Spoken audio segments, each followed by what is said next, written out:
सभी को नमस्कार। उम्मीद है आप अच्छे होंगे, बहुत बेहतरीन तरीके से अपनी पढ़ाई कर रहे होंगे। लास्ट टाइम जीके जीएस को फाइनल टच देने वाली ये क्लास है। अब से पहले इसकी 2 क्लासेस हो चुकी हैं 1000 क्वेश्चन को लेकर। ये तीसरी क्लास है। इसके अलावा मैंने कल ही आप सभी के लिए कहां पर अपने टेलीग्राम चैनल पर, ये आपको यहाँ पर टेलीग्राम चैनल दिखेगा विकास राणा जीएस वाला। इस टेलीग्राम चैनल पर मैंने कल ही आपके लिए 650 क्वेश्चन की एक पीडीएफ डाली थी और उससे पहले मैंने 200 क्वेश्चन की पीडीएफ डाली थी। 1000 क्वेश्चन को लेकर हम टारगेट कर रहे थे और आज की क्लास के बाद मैं आपको लगभग 500-600 क्वेश्चन की एक और पीडीएफ आंसर टिक करे हुए दूंगा ताकि आप अपना रिवीजन कर पाएं।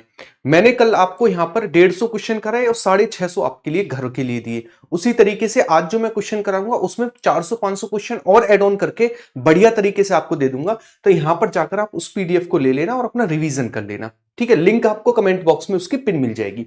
स्टार्ट करते हैं आज की क्लास को लेकर। 1000 क्वेश्चन के टारगेट को लेकर कंप्लीट लूसेंट और घटना चक्र का ये निचोड़ है।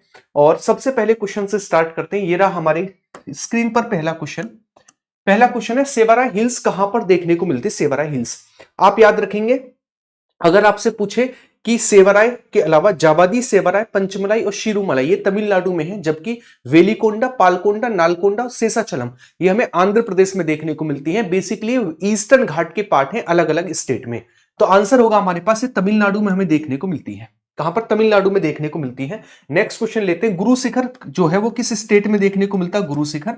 अगर गुरु शिखर को लेकर मैं बात करूं, गुरु शिखर हाईएस्ट पीक है अरावली पर्वत की, जिसकी हाइट 1722 मीटर है। ये हमें राजस्थान में देखने को मिलती है, ये भी आप याद रखेंगे। और यहीं पर दिलवाड़ा का जैन मंदिर भी है माउंट आबू पर्वत पर। तो याद रखेंगे ये कहां पर है? ये राजस्थान में हमें देखने को मिलती है। कहां पर? राजस्थान में। नेक्स्ट, भारत में निम्नलिखित अक्षांशों में से कौन सी अक्षांश रेखा होकर गुजरती है? तो आप सभी को पता है हमारे पास ट्रॉपिक ऑफ कैंसर है जिसे कर्क रेखा कहते हैं। भारत के 8 स्टेट से होकर पास होती है। गुजरात, राजस्थान, मध्य प्रदेश, छत्तीसगढ़, इसके अलावा वेस्ट बंगाल, त्रिपुरा, मिजोरम, इन स्टेट से होकर गुजरती है, 8 स्टेट से होकर। नेक्स्ट आगे की ओर बढ़ते हैं। निम्नलिखित में से किस देश की भारत के साथ सबसे लंबी अंतरराष्ट्रीय सीमा लगती है? 4096.7 किलोमीटर बांग्लादेश के साथ लगती है। 699 किलोमीटर हमारे पास किसके साथ लगती है? भूटान के साथ लगती है। लगभग 3400 किलोमीटर चाइना के साथ लगती है और लगभग हमारे पास 33-23 किलोमीटर जो है वो पाकिस्तान के साथ लगती है। इन सभी में से सबसे ज्यादा जो है वो बांग्लादेश के साथ टच होती है। अगला क्वेश्चन लेते हैं, अंडमान और निकोबार द्वीप समूह की राजधानी पोर्ट ब्लेयर। देखिएगा, अंडमान निकोबार की राजधानी पोर्ट ब्लेयर, अब उसे श्री विजयपुरम बोला जाता है। इसके अलावा इसकी हाईएस्ट पीक का नाम है हमारे पास सैडल पीक, जो कि नॉर्थ अंडमान पर है। पूरे भारत का सबसे बड़ा आइलैंड जो है वो है हमारे पास कौन सा? मिडिल अंडमान, जो कि हमें अंडमान निकोबार में देखने को मिलता है। इसके अलावा आपसे पूछेगा राजधानी श्री विजयपुरम कहां पर है? ये हमें साउथ अंडमान पर देखने को मिलती है। कहां पर? साउथ अंडमान पर देखने को मिलती है। विनीपेग झील निम्नलिखित में से किस देश में है? विनीपेग, अगर आपसे पूछे यूएस और कनाडा की बाउंड्री कौन कौन सी लेक बनाती है? सुपीरियर, ह्यूरोन, इरी और ओंटारियो लेक जो है वो यूएसए और कनाडा की बाउंड्री बनाती है। विनीपेग कंप्लीटली हमें कनाडा में देखने को मिलती है। विनीपेग लेक कहां पर? कनाडा में विनीपेग देखने को मिलती है, ये आप याद रखेंगे। नेक्स्ट आगे की ओर बढ़ते हैं। अगला, निम्नलिखित में से कौन सी झील केन्या, तंजानिया और युगांडा की सीमा बनाती है? इसी से हमारे पास व्हाइट नील का ओरिजिन होता है और इसका नाम है विक्टोरिया लेक। क्या नाम है? विक्टोरिया लेक इसका नाम है। और विक्टोरिया वाटरफॉल भी हमें अफ्रीका कॉन्टिनेंट के जाम्बिया और जिम्बाब्वे की बाउंड्री पर देखने को मिलता है, ये भी आप याद रखेंगे। नेक्स्ट अगली लेते हैं, निम्नलिखित में से कौन सी पर्वत श्रेणी एशिया और यूरोप को अलग करती है? एशिया और यूरोप को अलग करने वाली पर्वत श्रृंखला यूराल पर्वत और यूराल नदियां हैं जो बाउंड्री बनाती हैं, याद रखेंगे आप। और हमारे पास आंसर क्या होगा? आंसर होगा हमारे पास यूराल पर्वत, है ना। आल्प्स पर्वत हमें कहां पर देखने को मिलता है? यूरोप कॉन्टिनेंट में देखने को मिलता है। काकेसस पर्वत ये हमें यूरोप कॉन्टिनेंट में देखने को मिलता है। नेक्स्ट आगे की ओर बढ़ते हैं। अगला क्वेश्चन, अगला क्वेश्चन ले आपकी स्क्रीन पर है, आंसर करेंगे फटाफट से। क्या आंसर होगा? इसके आंसर को लेकर बात करें, ठीक है। थोड़ा सा कट रहा है, उसे देख लेते हैं ना, हल्का सा कट रहा है, चलिएगा। क्वेश्चन है, माउंट क्यूस्को पर्वत सबसे ऊंचा पर्वत है कहां का? ऑस्ट्रेलिया जो है हमारे पास, ऑस्ट्रेलिया, ऑस्ट्रेलिया की सबसे ऊंची चोटी का नाम है माउंट क्यूस्को। क्या नाम है? माउंट क्यूस्को है, याद रखेंगे। और किसकी हाईएस्ट पीक है? ग्रेट डिवाइडिंग रेंज की। निम्नलिखित में से कौन सा समुद्र समुद्र उच्चतम लवणता धारण करता है? उच्चतम लवणता, सबसे ज्यादा लवणता जो है वो डेड सी की है। किसकी? मृत सागर की। इन सभी में से सबसे ज्यादा लवणता है। नेक्स्ट, 180 डिग्री देशांतर को क्या कहा जाता है? तो 180 डिग्री देशांतर को इंटरनेशनल डेट लाइन, जबकि 0 डिग्री देशांतर को इंटरनेशनल टाइमलाइन बोला जाता है, आप याद रखेंगे। तो इसे बोला जाता है अंतरराष्ट्रीय दिनांक रेखा, इंटरनेशनल डेट लाइन। अब आपको बताना है ये इनमें से हमारे पास कौन सा सुमेलित नहीं है। देखिएगा, एंजिल वाटरफॉल वेनेजुएला में जो विश्व का सबसे ऊंचा वाटरफॉल है, जो कि कैरू रिवर पर है। इसके अलावा इगुआजू वाटरफॉल अर्जेंटीना में, बिल्कुल सही बात है। नियाग्रा वाटरफॉल कनाडा में है, बिल्कुल सही बात है। इडी और ओंटारियो लेक के पास है। और विक्टोरिया जो वाटरफॉल है ऑस्ट्रेलिया में नहीं है, बल्कि विक्टोरिया वाटरफॉल जो है हमें देखने को मिलता है जाम्बिया और जिम्बाब्वे के बॉर्डर पर, अफ्रीका कॉन्टिनेंट में। नेक्स्ट अगला क्वेश्चन है, निम्नलिखित में से किस देश में बाफिन या फिर बैफिन द्वीप है? बैफिन द्वीप बेसिकली कनाडा से लगे हुए हैं, कनाडा वाले हिस्से से लगे हुए हैं बैफिन द्वीप, याद रखेंगे। तो बैफिन द्वीप कहां पर है? कनाडा में है बैफिन द्वीप है ना। कनाडा का ऊपर वाला हिस्सा आप देखोगे इस तरीके से, जो मुड़ा हुआ पार्ट है ना, ये वाला हिस्सा जो कनाडा का, इस तरीके से ये वाला हिस्सा, ये बैफिन द्वीप है। ठीक है, चलिएगा नेक्स्ट। ग्रेट कैनियन किस देश में स्थित है? देखिएगा, एक रिवर है जिसका नाम है कोलोराडो रिवर। कोलोराडो रिवर का ओरिजिन होता है कोलोराडो के पठार से और कैलिफोर्निया की खाड़ी में जल गिराती है, और ये सबसे बड़े, सबसे गहरे कैनियन का निर्माण करती है, जिसका नाम है ग्रेट कैनियन। और ग्रेट कैनियन हमें कहां पर देखने को मिलता है? यूएसए में। कहां पर? यूएसए में ग्रेट कैनियन देखने को मिलता है। निम्नलिखित में से कौन सा ग्रह जेवियन ग्रह का उदाहरण है? देखिएगा, बाद के जो 4 ग्रह हैं, बृहस्पति, शनि, अरुण और वरुण, इनको कहा जाता है जेवियन ग्रह। क्या कहा जाता है? जेवियन ग्रह। तो जेवियन ग्रह इनमें से कौन सा होगा? शनि इनमें से जेवियन ग्रह है। बाकी आंतरिक ग्रह जो है वो हमारे पास बुध, शुक्र, पृथ्वी, मंगल है। बैंक यानी 14 बैंकों का राष्ट्रीयकरण कब किया गया था? तो 1969 में 14 बैंकों का राष्ट्रीयकरण किया गया था इंदिरा गांधी जी के समय पर। नेक्स्ट, निम्नलिखित में से कौन सा सबसे लंबा अंतरराष्ट्रीय जलमार्ग है? अंतरदेशीय जलमार्ग, सॉरी, अंतरदेशीय जलमार्ग। देखिएगा, कोल्लम को कोट्टापुरम से जोड़ता है, हमारे पास ये केरल में है। कहां पर है? केरल में। काकीनाडा को जोड़ने वाला जो है ये हमें आंध्र प्रदेश और तमिलनाडु में देखने को मिलता है। सबसे लंबा जो है वो उसका नाम है NW1, 1620 किलोमीटर लंबा, ये गंगा रिवर पर है, और ये हल्दिया को किससे जोड़ता है? इलाहाबाद यानी प्रयागराज से जोड़ने का काम करता है, गंगा रिवर पर है। अर्जेंटीना की राजधानी क्या है? अर्जेंटीना देश है किसका? अर्जेंटीना देश है साउथ अमेरिका कॉन्टिनेंट का, और इसकी राजधानी का नाम है ब्यूनस आयर्स। क्या है? ब्यूनस आयर्स है। और अर्जेंटीना भी हमें हमें एक घास के मैदान देखने को मिलते हैं जिन्हें बोलते हैं पंपास घास के मैदान, जो कि ठंडे घास के मैदान है। नेक्स्ट आगे की ओर बढ़ते हैं। हड्डियों और दांतों का मुख्य घटक क्या है? तो आप याद रखें, हड्डियों और दांतों का मुख्य घटक है कैल्शियम फॉस्फेट। कैल्शियम फॉस्फेट जो है मुख्य घटक है हड्डियों और दांतों का। एटीपी, हमारे शरीर में 38 एटीपी ऊर्जा बनती है, और एटीपी को कहा जाता है सिक्का, ऊर्जा का सिक्का, कॉइन ऑफ एनर्जी। और 2 एटीपी लगभग हमारे जो माइक्रोकॉन्ड्रिया काम करती है उसमें खर्च हो जाती है, और 36 प्योर एटीपी बनती है। तो आप याद रखें, एटीपी बनाने का काम करती है माइक्रोकॉन्ड्रिया, याद रखेंगे। और राइबोसोम्स जो है प्रोटीन संश्लेषण का काम करते हैं। किसका? प्रोटीन संश्लेषण का काम करते हैं। निम्नलिखित में से कौन सा सही ढंग से सुमेलित नहीं है? तो आप याद रखें, प्रार्थना समाज, आत्मारंग, पांडुरंग, बिल्कुल सही बात है। आत्मीय सभा, देवेंद्रनाथ टैगोर, बिल्कुल सही बात है।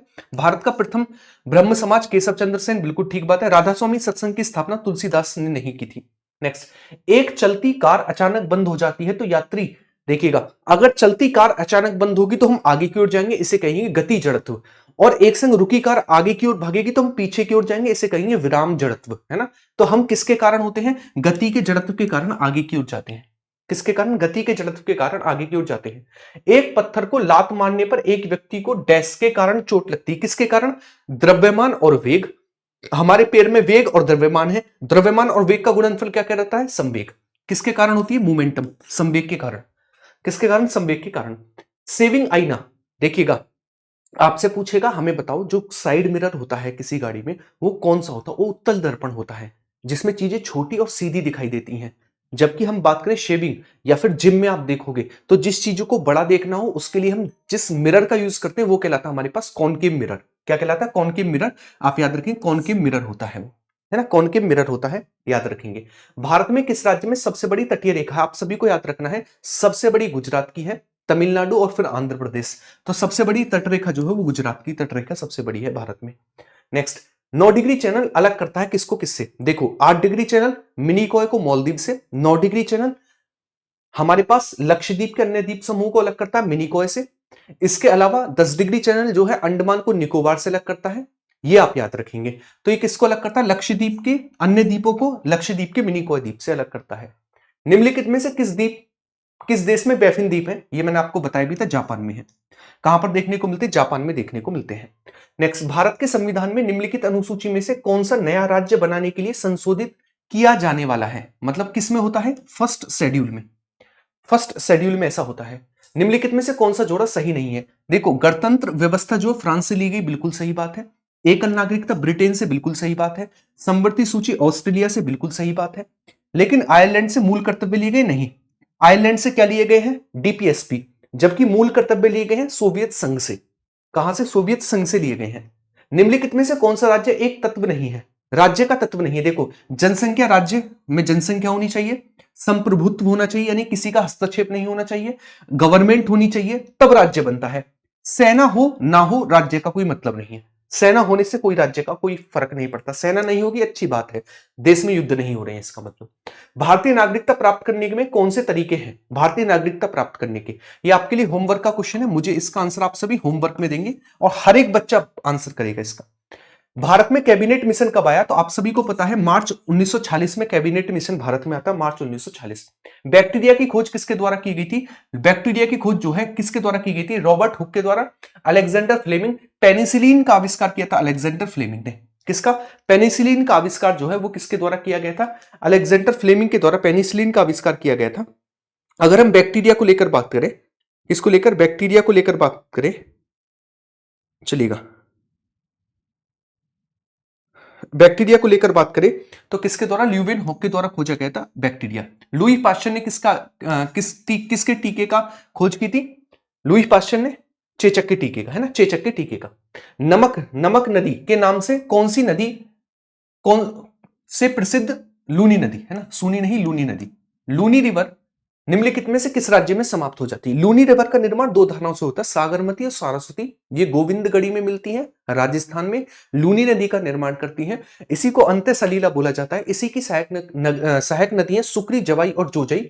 ये लास्ट में जाती है, कक्ष के रन में जाकर विलीन हो जाती है, समुद्र नहीं देख पाती है। और कक्ष का रन हमें गुजरात में देखने को मिलता है, यानी गुजरात में जाकर खत्म हो जाती है, एंड हो जाती है। नेक्स्ट, बाबर की मृत्यु कहां पर हुई थी? बाबर की मृत्यु जो है वो आराम बाग में दफनाया गया था, आगरा के। फिर बाद में इसे काबुल में दफना दिया गया था। इसकी डेथ होती है आगरा में। कहां पर होती है? इसकी डेथ होती है आगरा में, आप याद रखेंगे। नेक्स्ट, अगला, पुराना किला किसने बनवाया था? शेरशाह सूरी के द्वारा बनवाया गया था पुराना किला। किसके द्वारा? शेरशाह सूरी के द्वारा बनवाया गया था पुराना किला। तैनाती फौज के लिए पेशवा ने किस संधि पत्र पर हस्ताक्षर किए थे? इसे कहा जाता था बसीन की संधि। किस संधि पर हस्ताक्षर किए थे? अंग्रेज और बाजीराव के मध्य हुई थी बसीन की संधि। तापमान की एसआई यूनिट क्या होती है? तो देखो, जूल को लेकर बात करें, कार्य की एसआई यूनिट है ना। और तापमान की क्या होती है हमारे पास? केल्विन होती है तापमान की। जैसे द्रव्यमान की किलोग्राम होती है, समय की सेकंड होती है, पदार्थ की मात्रा की मोल होती है, ज्योति तीव्रता की कैंडेला होती है, उसी तरीके से तापमान की क्या होती है? तापमान की केल्विन होती है। हुमायूं का मकबरा किसने बनवाया था? हाजी बेगम के द्वारा बनवाया गया था हुमायूं का मकबरा। किसके द्वारा? हाजी बेगम के द्वारा। निम्नलिखित में से किस राज्य में सर्वाधिक जलोढ़ मिट्टी पाई जाती है? उत्तर भारत में सर्वाधिक जलोढ़ मिट्टी है। देखो, केरल में हमारे पास लेटेराइट मिट्टी है, राजस्थान में मरुस्थलीय मिट्टी है, महाराष्ट्र में काली मिट्टी है और यूपी बिहार में फैली हुई है जलोढ़ मिट्टी। यूपी बिहार में कौन सी फैली हुई? जलोढ़ मिट्टी। आरडी बनर्जी ने 1922 में कौन सा स्थल खोदा था? अगर मैं बात करूं राखलदास बनर्जी को लेकर, इनके द्वारा मोहनजोदड़ो को खोदा गया था। जबकि हड़प्पा की खुदाई किसने की थी? आप मुझे बताएंगे, हड़प्पा की खुदाई 1921 में किसके द्वारा की गई थी? नेक्स्ट, कार की बैटरी में कौन सा सेल यूज होता है, मतलब कौन सी बैटरी यूज होती है? सल्फ्यूरिक अम्ल होता है कार की बैटरी में। सल्फ्यूरिक अम्ल होता है कार की बैटरी में। बिहू किस राज्य का लोक नृत्य है? आप सभी को पता है, बिहू जो है ये असम का है। बिहू कहां का? असम का है बिहू। नेक्स्ट, खो खो में कितने खिलाड़ी होते हैं आपको बताना, खो खो में, है ना, खो खो में कितने खिलाड़ी होते हैं? फटाफट से आंसर करेंगे। खो खो में कितने खिलाड़ी होते हैं? खो खो को लेकर बात करें तो इसमें हमारे पास खिलाड़ियों की संख्या कितनी होती है? 9 इतने खिलाड़ी की संख्या होती है खो खो में। नेक्स्ट, अगला क्वेश्चन लेते हैं। एलिफेंटा गुफाएं निम्नलिखित में से किस राज्य में है? एलिफेंटा गुफाएं, एलिफेंटा की गुफाएं जो है आपको कहां पर देखने को मिलती है? औरंगाबाद में है एलिफेंटा की गुफाएं, महाराष्ट्र के औरंगाबाद में। नेक्स्ट, किस मुगल सम्राट ने मुगल राजधानी आगरा से दिल्ली लेकर गया था? तो वही है जहां जिसने किसका निर्माण कराया था? ताजमहल का निर्माण कराया था। इसका नाम था शाहजहां। किसके द्वारा? शाहजहां के द्वारा ले जाई गई थी, आप याद रखेंगे। अगला क्वेश्चन लेते हैं, दाब की एसआई यूनिट क्या होती है? दाब होता है पास्कल, है ना। बल बटे क्षेत्रफल क्या होता है? दाब। जबकि बल की यूनिट क्या होती है? न्यूटन होती है। कार्य की क्या होती है? जूल होती है। और डाइन क्या होती है? डाइन सीजीएस पद्धति में बल का मात्रक है और 1 न्यूटन बराबर 10 की पावर 5 डाइन के होता है। वो मेरे लिए एक डाइन के बराबर, वो मेरे लिए 1 न्यूटन के बराबर थी। चलिएगा नेक्स्ट, निम्न में से किस बंदरगाह को नाहवा शेवा बंदरगाह भी कहा जाता है? अगर मैं बंदरगाहों को लेकर बात करूं, मुंबई महाराष्ट्र में, नाहवा शेवा मुंबई में है, मतलब महाराष्ट्र में ही है ना। और इसी को जवाहरलाल नेहरू पोर्ट भी कहा जाता है। मुर्मुगुआ गोवा में है, न्यू मंगलूर कर्नाटका में है, मुर्मुगा गोवा में हो गया, न्यू कर्नाटक में, कोची केरल में हो गया, एन्नोर, चेन्नई और तूतीकोरिन तमिलनाडु में हो गए, विशाखापट्टनम आंध्र प्रदेश में हो गया, हल्दिया और कोलकाता वेस्ट बंगाल में हो गया, पारादीप उड़ीसा में हो गया। ये फेमस पोर्ट हैं जो आपको याद रखने हैं और इसी को कहा जाता है न्हावा शेवा को जवाहरलाल नेहरू पोर्ट। क्या कहा जाता है? जवाहरलाल नेहरू पोर्ट। किस द्रव्य के प्रयोग से बल्ब का फिलामेंट बनाया जाता है? तो बल्ब का फिलामेंट बनाने के लिए हम टंगस्टन का यूज करते हैं। किसका? टंगस्टन का यूज करते हैं बल्ब का फिलामेंट बनाने के लिए। नेक्स्ट, भारत के उपराष्ट्रपति कौन थे? कौन है? क्योंकि अभी इन्होंने हाल ही में अपना त्यागपत्र दे दिया, इसलिए थोड़ा फेमस रहेंगे, इसलिए ये जरूरी है क्वेश्चन। कौन थे होने चाहिए वास्तव में, तो त्यागपत्र दे दिया, लेकिन इनसे रिलेटेड आप और भी फैक्टों को तैयार कर लेंगे क्योंकि एग्जाम में कुछ भी पूछ सकता है। नेक्स्ट, शिव कुमार शर्मा निम्नलिखित में से किस वाद्य यंत्र को बजाते थे? तो शिव कुमार शर्मा के द्वारा संतूर बजाया जाता है। कौन सा संतूर शिव कुमार शर्मा के द्वारा बजाया जाता है? समतल दर्पण की नाभि की लंबाई कितनी होती है? समतल दर्पण की नाभि की लंबाई होती है इन्फिनिटी, यानी अनंत होती है समतल दर्पण की। नेक्स्ट, प्रत्यास्थ संघटन यानी इलास्टिक कोलिजन में क्या होता है? तो इसमें हमारे पास संवेग और ऊर्जा दोनों का संरक्षण होता है इसमें। नेक्स्ट, निम्नलिखित में से कौन सा राज्य चीनी उत्पादन में अग्रसर नहीं है? देखो, केरल जो है ना कॉफी, इसके अलावा नारियल है ना, कोको बीन्स, ऐसी चीजों के लिए आता है। बाकी ये सभी आते हैं चीनी उत्पादन में, केरल नहीं आता है। केरल नहीं आता, आप याद रखेंगे। महाजनपद के राजा महल बनाते थे डैश देने के लिए, है ना, क्या देने के लिए? सुरक्षा देने के लिए। भैया महल किस लिए बनाए जाते हैं? सुरक्षा के लिए ही तो महल बनाए जाते हैं। भारत के पहले भारतीय गवर्नर कौन थे? तो आप सभी को पता है, आजादी के बाद पहले भारतीय गवर्नर कौन बने? सी राजगोपालाचारी बने। नेक्स्ट, भारत में कैबिनेट मिशन कब आया? मार्च 1946 में भारत में कैबिनेट मिशन आता, मार्च 1946। भारत की जनगणना 2011 की जनगणना के अनुसार देश की वैधानिक कस्बे कितने हैं? तो 41 भारत में वैधानिक कस्बे हैं। निम्नलिखित में से किस राज्य में अबोर पहाड़ियां स्थित हैं? अबोर, डफला, मिरी और मिसमी जनजातीय और पहाड़ियां हैं अरुणाचल प्रदेश की। कहां की? अरुणाचल प्रदेश की जनजातीय और पहाड़ियां हैं। जैसे असम में मिकिर और रेंगमा है, सिक्किम में लेप्चा जनजाति है और पश्चिम बंगाल में भूमिज और लोधा ट्राइब्स पाई जाती हैं। कौन कौन सी भूमिज और लोधा ट्राइब्स पाई जाती हैं? क्लियर है? चलिएगा, आज का लास्ट क्वेश्चन लेते हैं। कनिष्क के शासनकाल के दौरान एक बौद्ध परिषद का आयोजन कहां पर किया गया था? इसका आंसर भी आप मुझे होमवर्क में देंगे और मैंने आपको यहां पर 60 क्वेश्चन कराए और मैं लगभग 500 से 600 क्वेश्चन की आज भी आपको पीडीएफ दूंगा। तो उस पीडीएफ को बस एक बार अच्छे से रिवीजन जरूर कर लेना टेलीग्राम से, है ना। आपको एग्जाम में बहुत ज्यादा हेल्प करेगी जब आप उसका अच्छे से रिवीजन करके एग्जाम में बैठोगे। ठीक है, कल मैंने 650 क्वेश्चन की दी थी, आज मैं 500-600 क्वेश्चन की दे दूंगा और उससे पहले मैंने 200 क्वेश्चन की दी थी। मतलब मैंने 1000 क्वेश्चन के लिए आपसे बोला था, 1000 में पार कर चुका हूं अपने लेवल पर, है ना। क्लास के साथ साथ मैं आपको घर के लिए भी दे रहा हूं ताकि आप यहां पर भी पढ़ें और घर पर भी अच्छा रिवीजन कर सकें। आज की क्लास को इतना ही रखेंगे। वीडियो को लाइक करना आप सभी का फर्ज है, वीडियो को शेयर करना आप सभी का फर्ज है। मिलते हैं अगली क्लास में इसी तरीके से बेहतरीन कंटेंट के साथ। बाय बाय, टेक केयर, सभी को जय हिंद।